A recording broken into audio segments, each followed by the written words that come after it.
ओम श्री गुरुभ्यो नमः। हरिः ओम। शुक्लांबरधरं विष्णुं शशिवर्णं चतुर्भुजं प्रसन्नवदनं ध्यायेत् सर्वविघ्नोपशान्तये।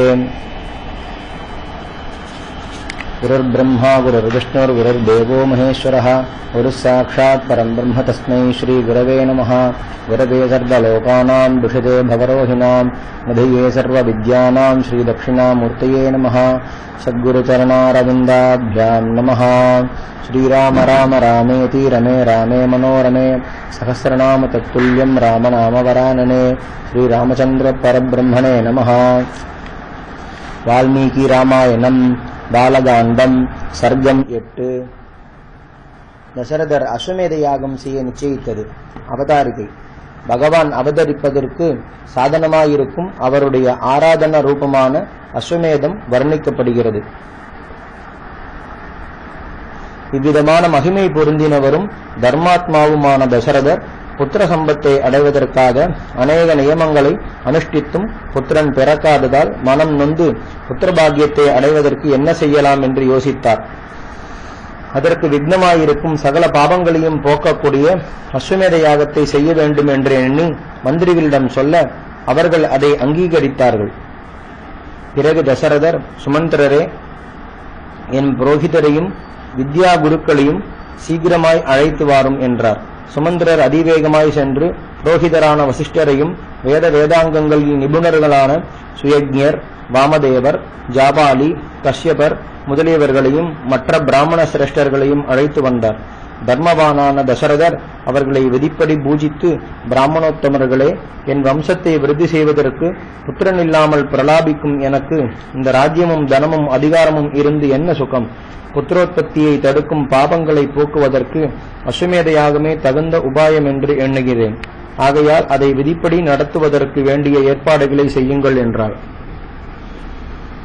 இப்படி தர்மத்திற்கும் அர்த்தத்திற்கும் அனுகுணமாய் மதுரமாய் தசரதர் சொன்ன வார்த்தைகளை அந்த பிராமண சிரேஷ்டர்கள் மிகவும் கொண்டாடி, மகாராஜா, தர்ம காரியத்தில் தங்களுக்கு ஸ்ரத்தை உண்டானபடியால் இந்த அஸ்வமேத யாகத்தில் புத்திரபாகியத்தை அடைவீர்கள் என்பது நிச்சயம்.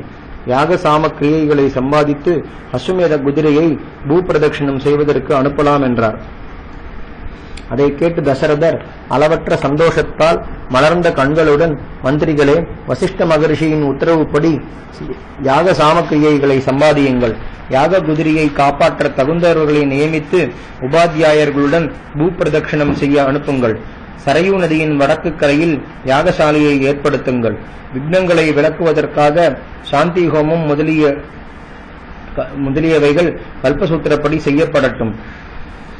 இவ்விதமான யாகங்களை கெடுப்பதற்கு அநேக பிரம்ம ராட்சசர்கள் சமயம் தேடிக்கொண்டிருப்பார்கள். யாக கிரியைகளில் பிசகு நேர்ந்தால் எஜமானனுக்கு கெடுதி உண்டாகும். இவ்விதமான அபாயங்கள் இல்லாவிட்டால் எல்லா அரசர்களும் இந்த யாகத்தை சுலபமாய் அடிக்கடி செய்வார்களே. ஆகையால் இது விதிப்படி யாதொரு இடையூறும் இல்லாமல் முடியும் ஏற்பாட்டை செய்யுங்கள்.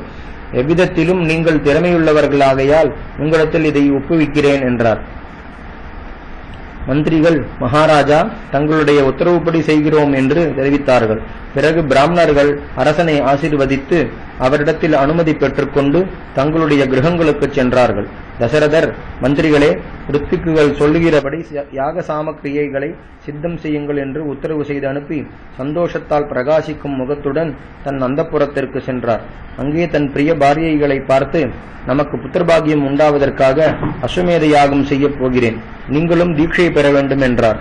அதை கேட்ட அந்த ராஜபத்னிகள் அழகிய முகங்கள் பனி நீங்கினவுடன் தாமரைகள் விளங்குவதைப் போல் பிரகாசித்தன.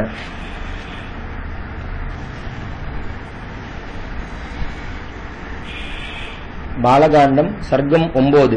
ரிஷ்யசிருங்க உபாக்கியானம். அவதாரிகை. பகவான் அவதரிப்பதற்கு பூர்வாங்கமான புத்திரகாமேஷ்டியை செய்வதற்கு காரணங்களை 9, 10, 11வது சர்க்கங்களில் சொல்லுகிறார்.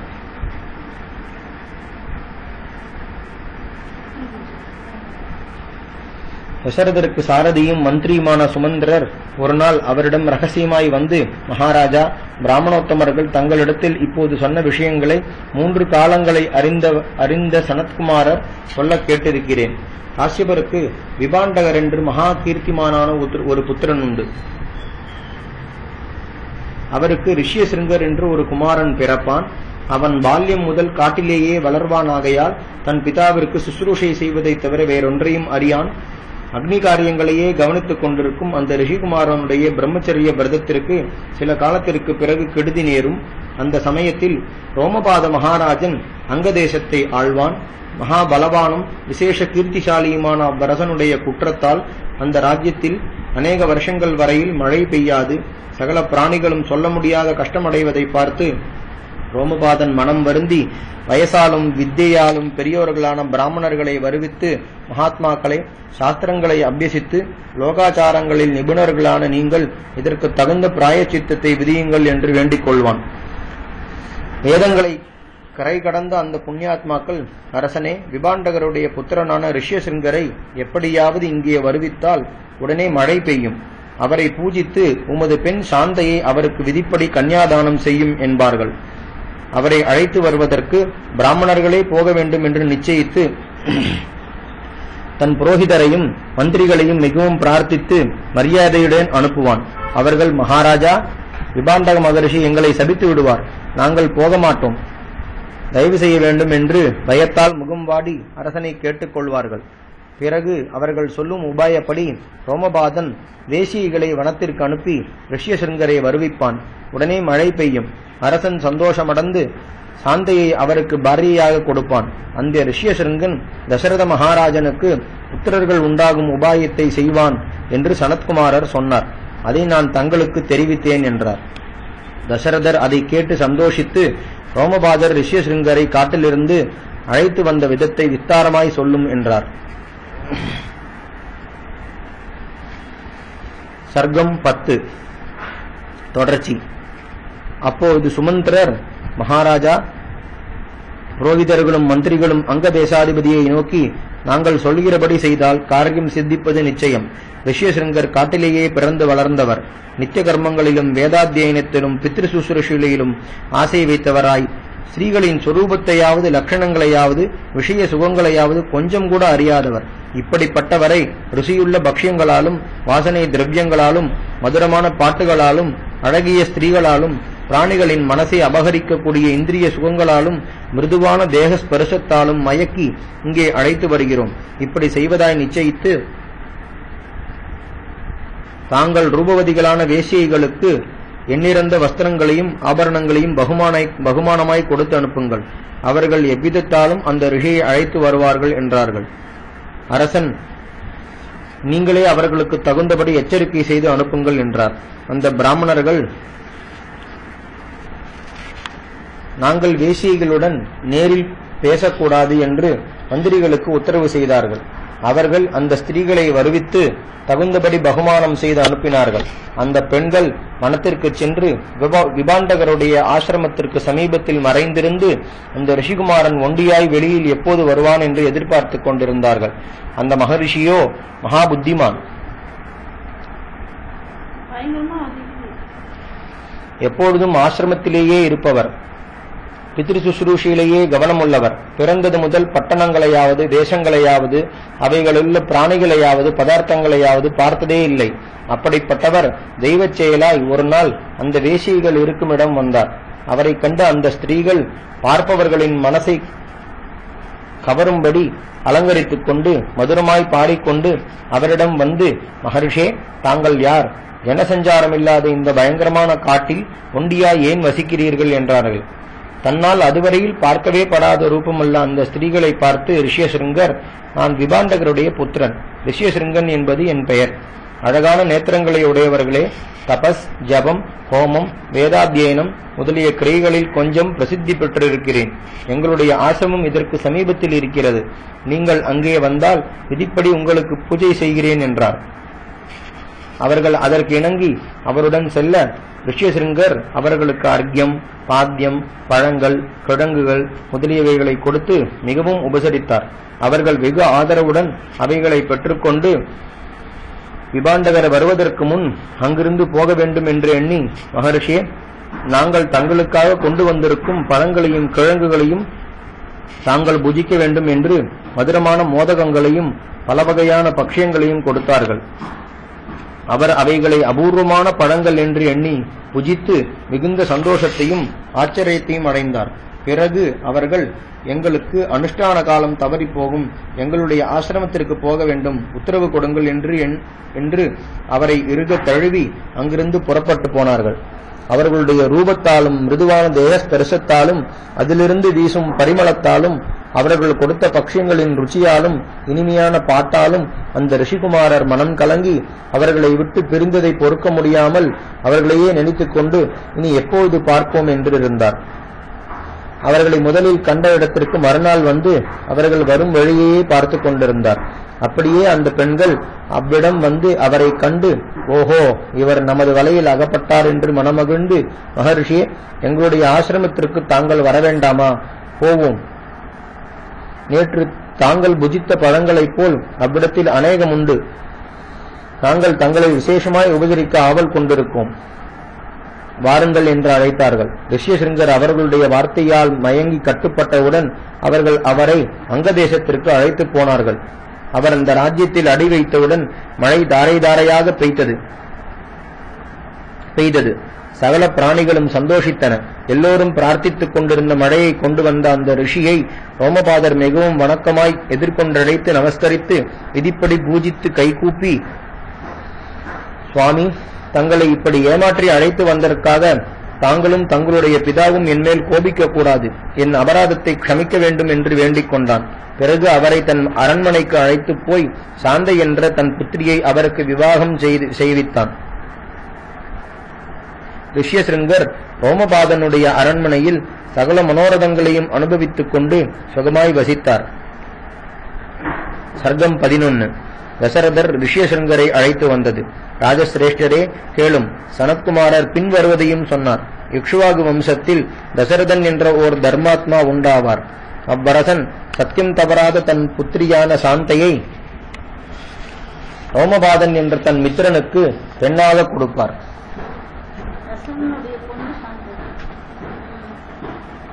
பிறகு ஒரு சமயத்தில் அவனிடத்தில் போய், தர்ம புத்தியுள்ள மித்ரா, வெகு காலமாக எனக்கு புத்திர பாக்கியமில்லை. என் வம்சத்தை விருத்தி செய்யும் புத்திரன் பிறக்கக்கூடிய ஓர் யாகத்தை செய்விக்கும்படி சாந்தையின் பர்த்தாவான ரிஷ்யசிருங்கரிடத்தில் நீ சொல்லி அவர்களை அயோத்தியைக்கு அனுப்ப வேண்டும் என்று கேட்டுக்கொள்வார். தசரதருடைய இஷ்டத்தை நிறைவேற்றும் சாமர்த்தியம் ரிஷ்யசிருங்கருக்கு உண்டென்று ரோமபாதன் நிச்சயித்து ஒருவருடனும் யோசிக்காமல் தன் பெண்ணையும் மருமகனையும் அயோத்தியைக்கு அனுப்புவார்.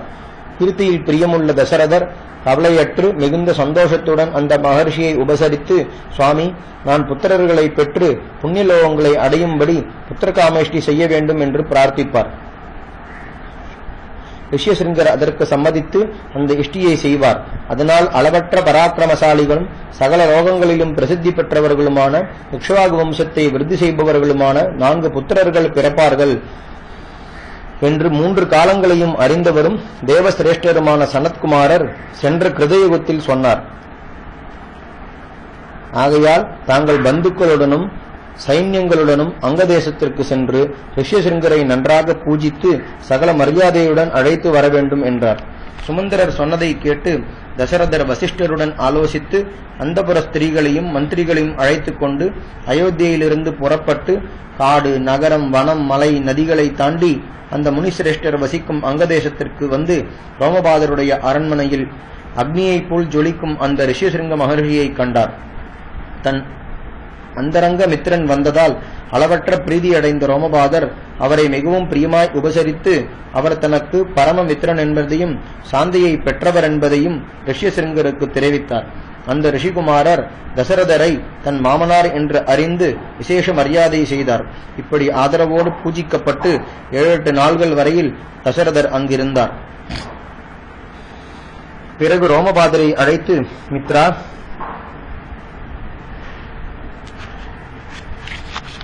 சாந்தியையும் ரிஷ்யசிருங்கரும் என்னுடன் அயோத்திக்கு வர வேண்டும்.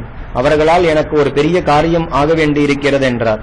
ரோமபாதர் அப்படியே செய்கிறேன் என்று ரிஷ்யசிருங்கரிடத்தில் சென்று, மகரிஷே, தாங்களும் சாந்தையையும் அயோத்தியைக்கு சென்று என் மித்திரனான தசரதருக்கு ஒரு பெரிய உபகாரம் செய்ய வேண்டும் என்று தெரிவிக்க அந்த ரிஷிகுமாரரும் அதற்கு சம்மதித்தார். பிறகு அவ்விரு அரசர்களும் ஒருவரையொருவர் ஆலிங்கனம் செய்து கொண்டு பிரீதியுடன் கைகூப்பி உத்தரவு பெற்றுக் கொண்டார்கள். தசரதர் அங்கிருந்து புறப்பட்டு அதிவேகமாய் செல்லக்கூடிய தூதர்களை அழைத்து, நீங்கள் அயோத்தியைக்கு போய் எங்களுடைய வரவை தெரிவித்து நகரத்தை சுத்தம் செய்து ஜலம் தெளித்து தூபங்களாலும் மாலைகளாலும் துவஜங்களாலும் தோரணங்களாலும் அலங்கரிக்கும்படி சொல்லுங்கள் என்று அனுப்பினார். அப்படியே அயோத்தியுள்ளவர்கள் நகரத்தை அலங்கரித்தார்கள். தசரதர் ரிஷியசிருங்கரை முன்னிட்டுக் கொண்டு சங்கம், துந்துபி, பேரி முதலிய வாத்திய கோஷங்களுடன் அதில் பிரவேசித்தார். அந்த மகர்ஷியுடன் வரும் தசரதரை கண்டு பிரதிகள் அளவற்ற சந்தோஷமடைந்தார்கள். தசரதர் ரிஷியசிருங்கருக்கு விதிப்படி பூஜை செய்து அந்த புறத்திற்கு அழைத்து போய் தன் சகல குறைகளும் தீர்ந்து சகல மனோரதங்களும் நிறைவேறினதாக எண்ணி மகிழ்ந்தார். சாந்தை வெகுகாலம் கழித்து அயோத்திக்கு வந்ததால் அந்தப்புர ஸ்திரீகள் அவளை கண்டு அளவற்ற ஆனந்தமடைந்தார்கள். அரசனாலும் ராஜபத்னிகளாலும் மிகுந்த பிரியத்துடன் ஆதரிக்கப்பட்டு சாந்தையும் ரிஷியசிருங்கரும் அயோத்தியில் சில காலம் வரையில் சுகமாய் வசித்துக் கொண்டிருந்தார்கள். சர்க்கம் 12. அஸ்வமேதம்.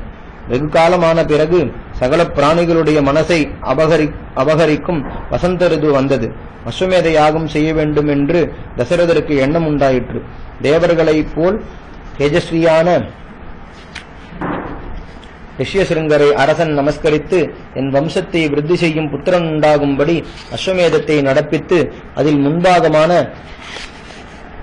சாங்கிரகணி என்ற இஷ்டியில் தாங்கள் பிராமணராய் இருக்க வேண்டும் என்று, பிரம்மாவாக இருக்க வேண்டும் என்று பிரார்த்தித்தார். ரிஷியசிருங்கர், மகாராஜா, அப்படியே ஆகட்டும். யாக சாமக்கிரியைகளை சம்பாதியும். யாக குதிரையை பூமி பிரதட்சணம் செய்ய அனுப்புங்கள் என்றார். தசரதர், சுமந்திரரே, வேதாங்கங்களில் நிபுணர்களான சுயஜ்ஞர், வாமதேவர், ஜாபாலி, காசியபர், வசிஷ்டர் இன்னும் மற்ற பிராமண சிரேஷ்டர்களை இந்த யாகத்தில் ரித்விக்கர்களாக இருக்கும்படி வரித்து வேத விதிப்படி வாகனங்களில் ஏற்றி அழைத்து வாரும் என்றார். சுமந்திரரும் அப்படியே செய்ய தர்மாவாத்மான தசரதர் அவர்களை நன்றாக பூஜித்து, பிராமண சிரேஷ்டர்களே, புத்திரபாகியமில்லாமல் நான் வருந்தும் பொழுது இதர சுகங்களால் எனக்கு என்ன பிரயோஜனம்?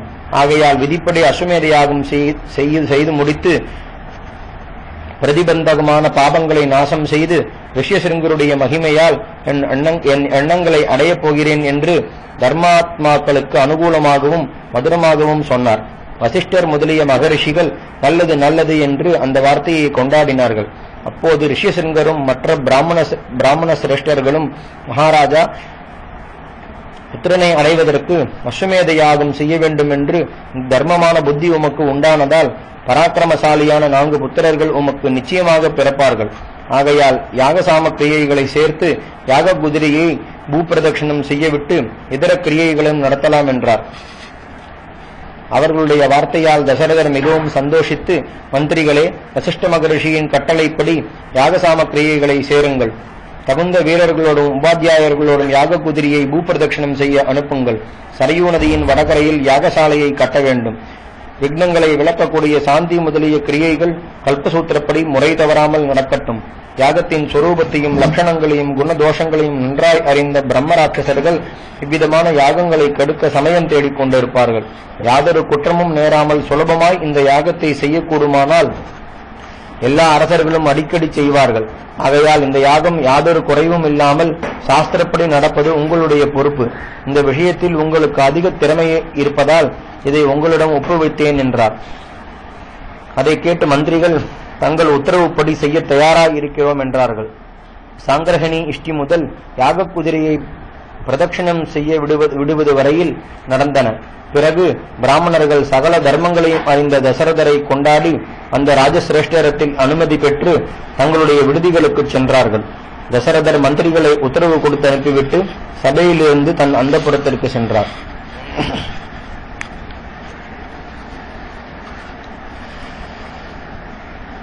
சர்க்கம் 13.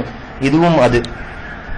அடுத்த வசந்த ரிது வந்தவுடன் பௌர்ணமியில் அரசன் யாகசாலைக்கு போக விரும்பி வசிஷ்ட மகரிஷியை நமஸ்கரித்து விதிப்படி பூஜித்து மிகுந்த வணக்கத்துடன், மகரிஷே, தாங்கள் எனக்கு ஆச்சாரியர், மேலும் பரமமித்திரர்.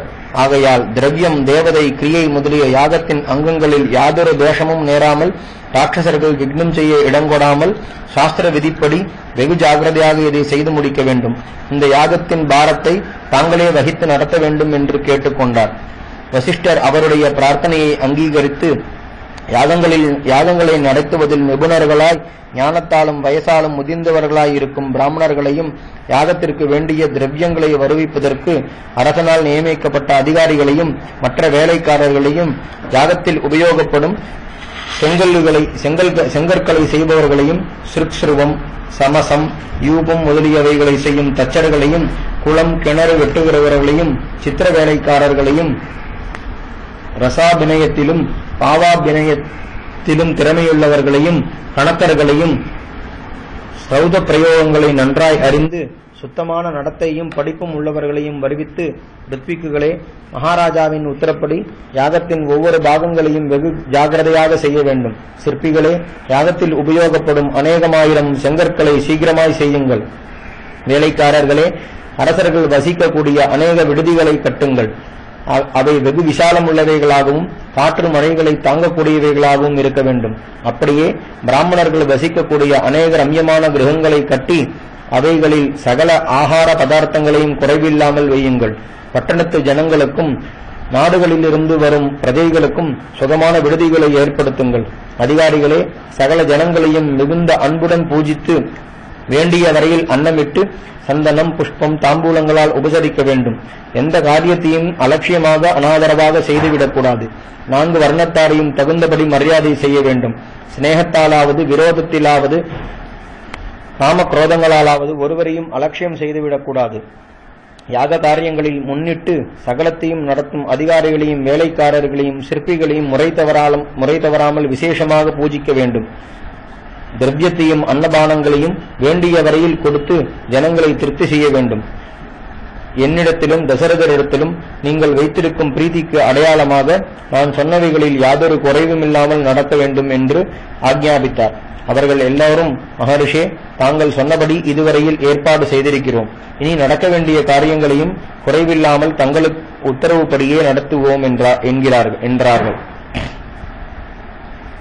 பிறகு வசிஷ்டர், சுமந்திரரே, பூமியிலுள்ள சகல தேசங்களில் இருக்கும் தர்ம சிந்தையுள்ள அரசர்களையும் 4 வர்ணங்களில் சிரேஷ்டமானவர்களையும் பூஜித்து வருவிக்க வேண்டும்.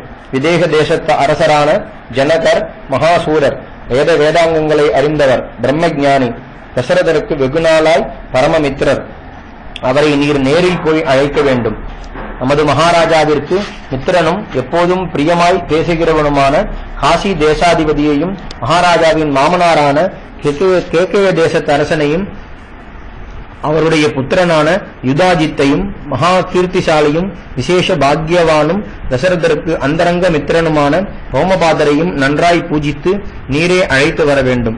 மேலும் சிந்து, சௌவீரம், சௌராஷ்டிரம் முதலிய கிழக்கு தேசத்து அரசர்களையும் தெற்கு தேசங்களில் உள்ள ராஜாக்களையும் தசரதருக்கு மித்திரர்களான மற்ற பூபதிகளையும் புத்திர மித்திர பந்து வர்க்க பரிவார சைன்யங்களுடன் தூதர்களை அனுப்பி சீக்கிரமாய் அழைத்து வர வேண்டும் என்றார்.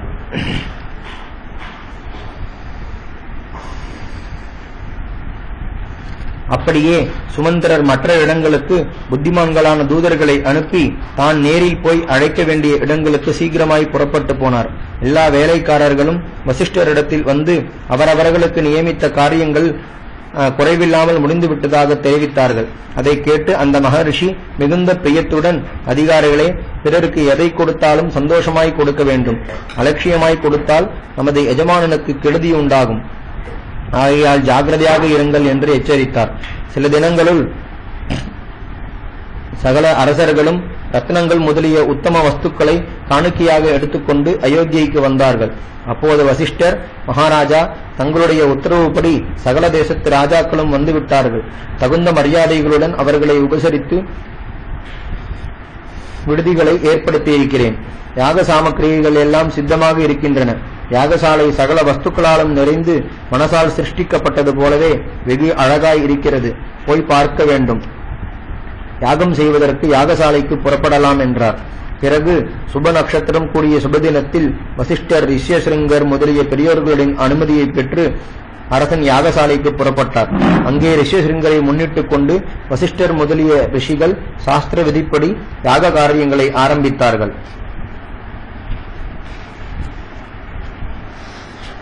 பாலகாண்டம் சர்க்கம் 14 தொடர்ச்சி.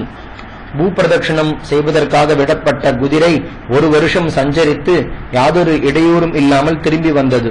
அரசனுடைய கட்டளைப்படி சரையூ நதியின் வடகரையில் கட்டப்பட்ட யாகசாலையில் வேதாங்கங்களில் கரை கண்ட ரித்விக்குகள் சௌத சூத்திரத்தையும் மீமாம்ச நியாயத்தையும் அனுசரித்து பிரவர்க்கியம், உபசதம் முதலிய கிரியைகளை செய்து இன்னும் அதிதேசத்தால் நேர்ந்த ஹோமம் முதலிய யாக கிரியைகளையும் குறைவர அனுஷ்டித்தார்கள். பிறகு சகலயாக புருஷர்களும் மிகுந்த சந்தோஷத்துடன் அந்தந்த கிரியைகளுக்கு அதிஷ்டான தேவதைகளை பூஜித்து பிராதசவனத்தை நடத்தி அதில் இந்திரனுக்கு கொடுக்க வேண்டிய பாகத்தை சமர்ப்பித்தார்கள். பிறகு சகல பாபங்களையும் போக்கும் சோமராஜாவை ஸ்தோத்திரம் செய்து மற்ற 2 சவனங்களையும் சாஸ்திரப்படி நடத்தினார்கள். இந்த ஹோம காரியங்களில் மறதியாவது மாறுதலாவது நேராமல் சகலமும் க்ஷேமகரமாகவும் அவைகளுக்கேற்ற மந்திர உச்சாரணத்துடனும் நடந்தன.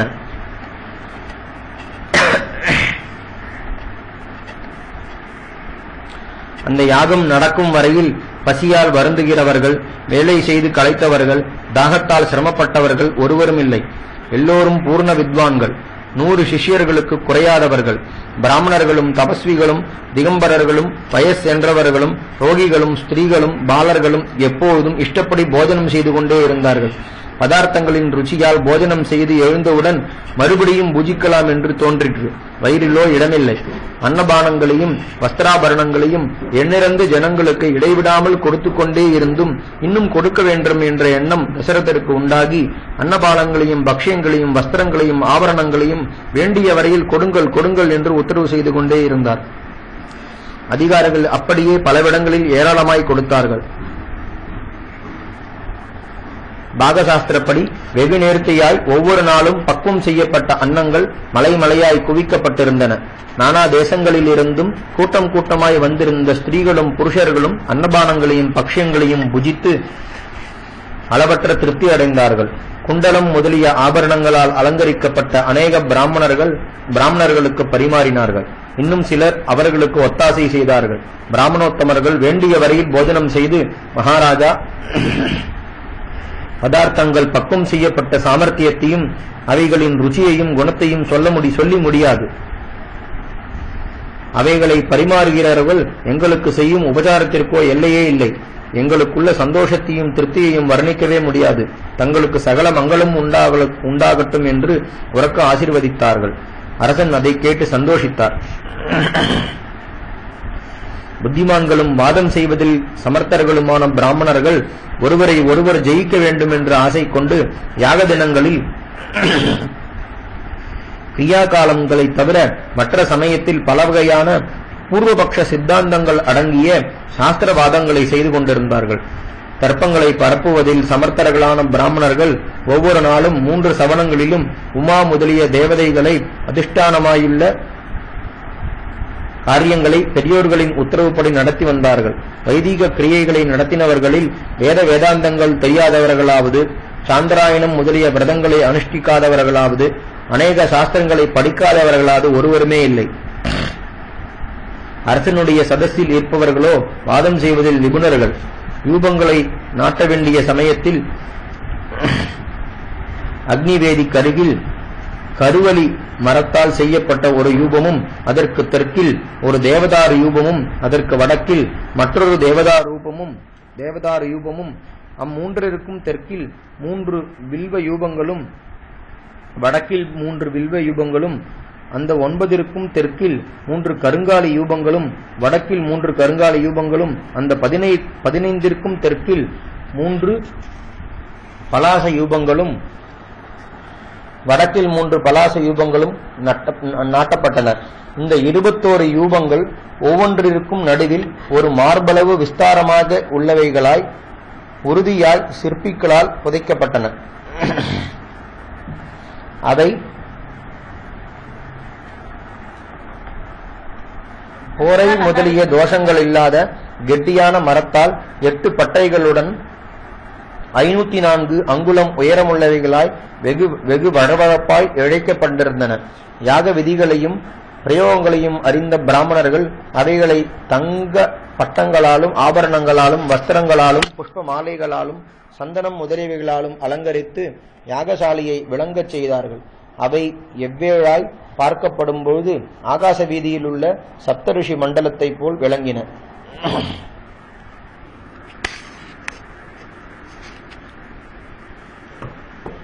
யூபங்களை நடுவதற்கு முன் யாக விதிகளை நன்றாய் அறிந்த பிராமணர்கள் சௌதசூத்திரத்தில் சொன்னபடி சித்தமான செங்கற்களால் இறக்கைகளையும் வாளையும் விரித்து கொண்டு கிழக்கு முகமாய் பூமியை பார்த்து கொண்டிருக்கும் கருடனை போல் 18 அடுக்குகள் உள்ளதாய் அக்னிவேதியை கட்டினார்கள். இறக்கைகளின் நடுவில் சிறிய தங்க பாலங்கள் இணைக்கப்பட்டிருந்தன. அந்த யூபங்களில் இந்திராதி தேவர்களை உத்தேசித்து சர்ப்பங்களும் பட்சிகளும் விதிப்படி கட்டப்பட்டிருந்தன.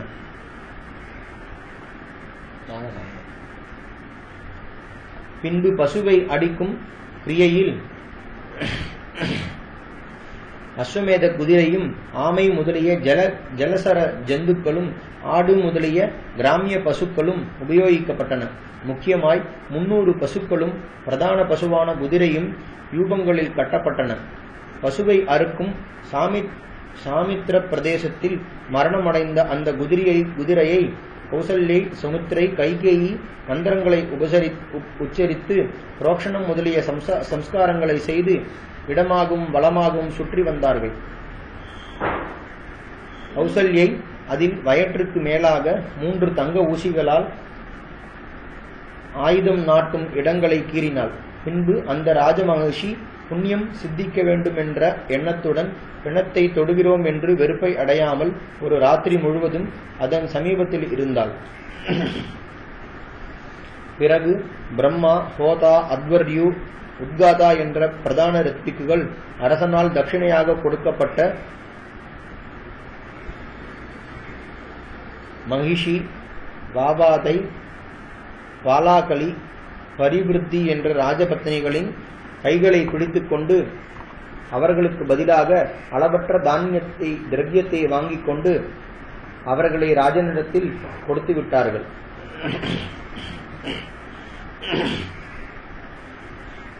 முன்பு அத்வர்யு வெகு ஜாகிரதையாய் பசுவின் வபைக்கு பதிலாக அந்த குதிரையின் தேஜனி என்ற உள் அவயவத்தை எடுத்து சுத்தமான மனசுடன் நீர்க்கொச்சியின் கிளைகளால் செய்யப்பட்ட தடுக்கில் வைத்து விதிப்படி மந்திரங்களை உச்சரித்து ஹோமம் செய்தார். தசரதர் அந்த புகையை முகர்ந்து சகல பாபங்களும் விலகி பரிசுத்தரானார். பிறகு 16 ரித்விக்களும் அந்த பசுவின் அங்கங்களை விதிப்படி ஹோமம் செய்தார்கள். இந்த யாகத்திற்கு அநேக தினங்கள் வேண்டியிருந்தாலும் முக்கிய தினங்கள் 3. முதல் நாளில் 4 ஸ்தோமங்களிலும் உள்ள அக்னிஷ்டோமமும், 2வது நாளில் உக்கியமும், 3வது நாளில் அதிராத்திரமும், மற்ற நாட்களில் ஜோதிஷ்டோமமும் ஆயுஷ்டோமமும், 2 அதிராத்திரம், அபிஜித், விஸ்வஜித், அப்தோரியாமம் என்ற 6 கிருத்துக்களும் சாஸ்திரத்தில் சொன்னபடி வெகு க்ஷேமகரமாய் நடக்கப்பட்டன. பிரம்மாவால் கண்டுபிடிக்கப்பட்ட இந்த மகாயாகத்தை தசரதர் சாங்கோபாங்கமாய் செய்து முடித்து அளவற்ற சந்தோஷத்துடன் ஹோதாவிற்கு கிழக்கு தேசங்களையும், அத்வர்யுவிற்கு மேற்கு தேசங்களையும், பிரம்மாவிற்கு தெற்கு தேசங்களையும், உத்காதாவிற்கு வடக்கு தேசங்களையும் தட்சிணையாக கொடுத்தார். அவர்கள் அவைகளை பெற்றுக்கொண்டு, மகாராஜா, வேதாத்தியனத்தையும் தபசையும் எப்போதும் செய்து கொண்டிருக்கும் எங்களுக்கு இந்த தேசங்களால் யாதொரு பிரயோஜனமும் இல்லை. அவர்களை காப்பாற்றுவதற்கு சக்தியும் இல்லை. இந்த பூமியை ரட்சிக்கத் தகுந்தவர் தாங்கள் ஒருவரே. ஆகையால் ரத்னங்கள், தங்கம், வெள்ளி, பசுக்கள் முதலியவைகளில் எதையாவது இவைகளுக்கு பதிலாக கொடுங்கள் என்றார்கள். அப்படியே தசரதர் 10 லட்சம் பசுக்களையும் 10 கோடி தங்க நாணயங்களையும் 40 கோடி வெள்ளி நாணயங்களையும் விலையாக கொடுத்து அந்த தேசங்களை பெற்றுக்கொண்டார். தங்களுக்கு கிடைத்த பொருள்களை நியாயமாக பங்கிடுவதற்கு அவர்கள் வசிஷ்டரையும் ரிஷ்யசிருங்கரையும் நியமித்து வெகு சந்தோஷத்துடன் தங்களுடைய பாகங்களை பெற்றுக்கொண்டு நாங்கள் அளவற்ற திருப்தி அடைந்தோம் என்று தசரதரத்தில் சொன்னார்கள். பிறகு தசரதர் சபையில் இருந்த பிராமணர்களுக்கு கோடி கோடியாக தட்சிணை கொடுத்தார். தன் சமீபத்தில் வந்து தன்னை யாசித்த ஒரு தரித்திர பிராமணனுக்கு தான் கையில் அணிந்திருந்த ஒரு விலையற்ற ரத்ன கடகத்தை கொடுத்தார். இப்படி எல்லோரும் எல்லையற்ற திருப்தி அடைந்தார்கள். தசரதர் ஆனந்த பாஷ்பம் பெருக யாவரையும் சாஷ்டாங்கமாக நமஸ்கரித்தார். ரித்விக்குகளும் மற்ற பிராமணோத்தமர்களும் மனப்பூர்வமாக அவரை வேத வாக்கியங்களால் ஆசிர்வதித்தார்கள். புத்திரோத்பத்திக்கு இடையூறான சகல பாபங்களையும் போக்கி சொர்க்கத்தை கொடுக்கக்கூடியதும் சாமானிய அரசர்களால் செய்ய முடியாததுமான அஸ்வமேதம் என்கிற சர்வோத்தம யாகத்தை தசரத சக்கரவர்த்தி விதிப்படி செய்து முடித்து பரமானந்தம் அடைந்தார்.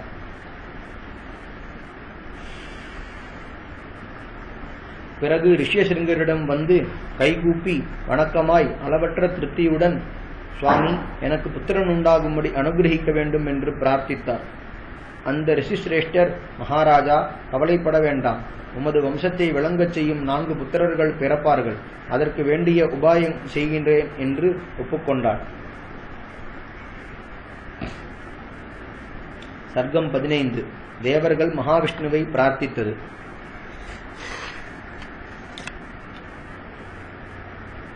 அவதாரிகை. தேவர்கள் தங்களுக்கு ராவணாதி ராட்சசர்களால் நேர்ந்த உபதிரவத்தை போக்கி க்ஷேமத்தை உண்டு பண்ண வேண்டும் என்று மகாவிஷ்ணுவை பிரார்த்தித்ததும், தசரதருடைய பிரார்த்தனையை வெளிப்படையான காரணமாக வைத்துக் கொண்டு சாதுக்களை ரட்சிக்கும், துஷ்டர்களை நாசம் செய்வதற்கும் தர்மத்தை ஸ்தாபிப்பதற்கும் பகவான் பூமியில் மனுஷ்யாவதாரம் செய்த உத்தேசித்ததும் சொல்லப்படுகிறது. சகல வேத சாகைகளையும் தரிக்கக்கூடிய புத்தியுள்ளவரும் வேதங்களை அத்தியனம் செய்து அவைகளின் உட்கருத்தையும் ரகசியங்களையும் நன்றாய் அறிந்தவருமான ரிஷ்யசிருங்க மகரிஷி தசரதருடைய மனோரதம் நிறைவேறுவதற்கு எந்த கிரியையை செய்யலாம் என்று கொஞ்ச நேரம் ஆலோசித்து செய்ய வேண்டியதை நிச்சயித்துக் கொண்டு, மகாராஜா, புத்திரபாக்கியத்தை கொடுக்கும்படியான ஒரு இஷ்டி அதர்வண வேதத்தில் விதிக்கப்பட்டிருக்கிறது. அதை உமக்கு செய்விக்கிறேன் என்று புத்திரகாமேஷ்டியை ஆரம்பித்து வேத விதிப்படி அக்னியில் ஒரு ஆகுதி செய்தார்.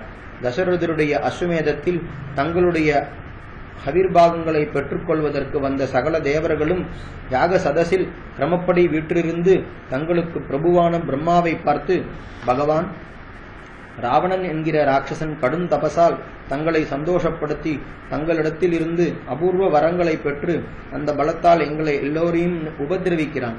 தேவர்களால் மரணமில்லை என்று தாங்கள் அவனுக்கு வரம் கொடுத்திருப்பதால் தங்களுடைய வார்த்தையை கௌரதை செய்து அவனை சிக்ஷிக்காமல் அவன் செய்யும் அக்கிரமங்களை பொறுத்து கொண்டிருக்கிறோம்.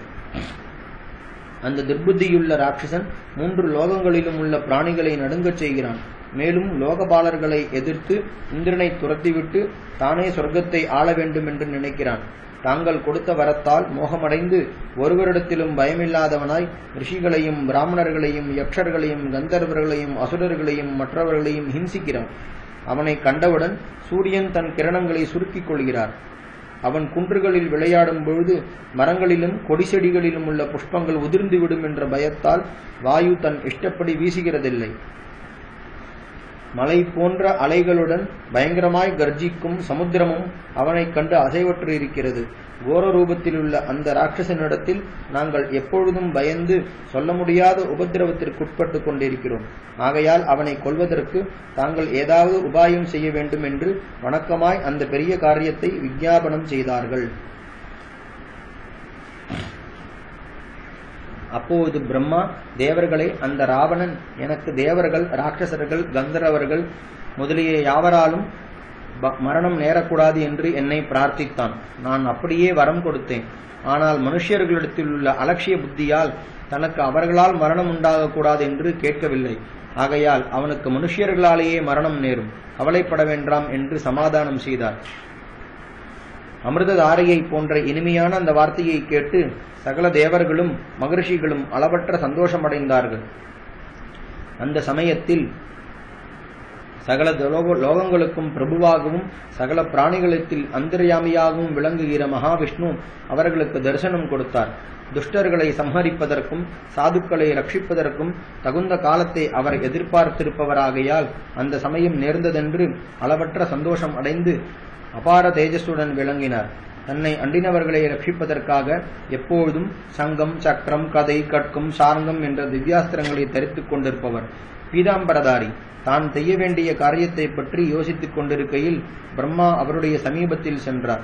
அப்போது சகல தேவர்களும் அவரை நமஸ்கரித்து கைகூப்பி மிகவும் வணக்கமாய் ஸ்தோத்திரம் செய்து, லோகநாதா, ராவணன் என்ற துஷ்ட ராட்சசன் 3 லோகங்களையும் உபதிரவப்படுத்துகிறான். தேவர்களால் கொல்ல முடியாதவன். சுபாவ பலத்தாலும் பிரம்மதேவர் கொடுத்த வரங்களாலும் மிகவும் கர்வம் கொண்டிருக்கிறான். தேவ கந்தர்வ யக்ஷ கிண்ணர மகர்ஷி கணங்களை ஹிம்சிப்பது மட்டுமல்லாமல் எங்களுடைய நந்தவனத்தில் விளையாடிக் கொண்டிருக்கும் அப்சரஸ்களை கதற அடிக்கிறான்.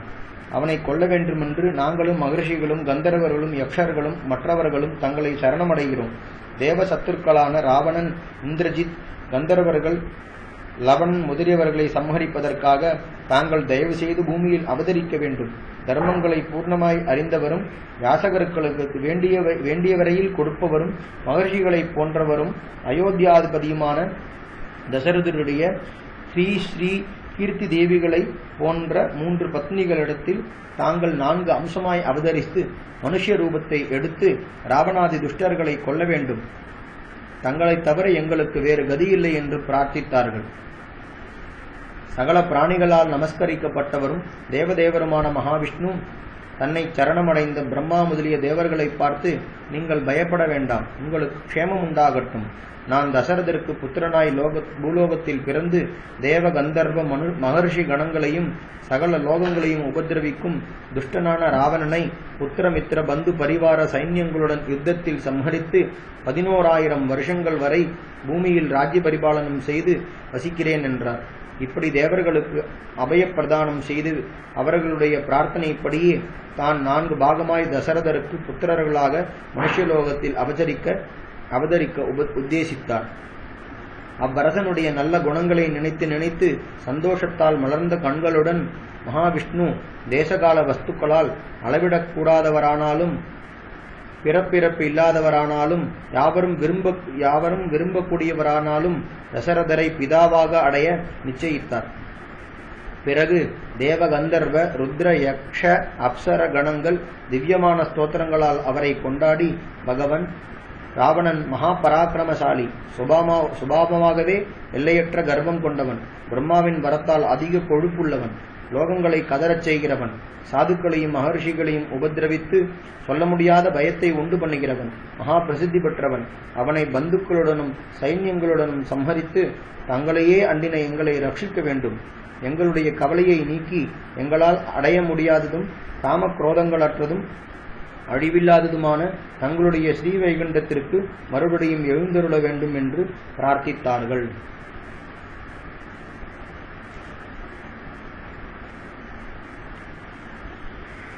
ஹரிஹி ஓம்.